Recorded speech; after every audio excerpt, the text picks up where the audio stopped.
HSC পরীক্ষা নিয়ে জরুরি নির্দেশনা।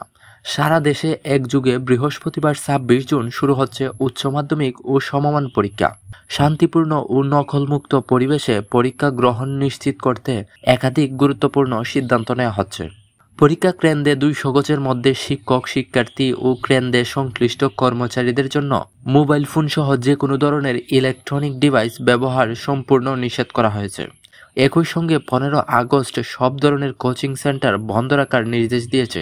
শিক্ষা উপদেষ্টা ডক্টর চৌধুরী রফিকুল আবরারের সভাপতিত্বে সম্প্রতি মন্ত্রণালয় সভাকক্ষে অনুষ্ঠিত এক বৈঠকে এই সিদ্ধান্ত গৃহীত হয়। সিদ্ধান্তে জানানো হয়েছে প্রশ্নপত্র ফাঁস ও গুজব রোধে কঠোর পদক্ষেপ নেওয়া হবে। পরীক্ষাকালে নকল সরবরাহ বা পরীক্ষার পরিবেশ বাহিত করার মধ্যে যে কোনো ধরনের কর্মকাণ্ডে জড়িতদের বিরুদ্ধে আইনগত ব্যবস্থা নেওয়ার কথাও জানানো হয়। সুষ্ঠু পরিবেশ বজায় রাখতে জেলা প্রশাসন, আইন শৃঙ্খলা রক্ষাকারী বাহিনীর পাশাপাশি সেনাবাহিনীও দায়িত্ব পালন করবে।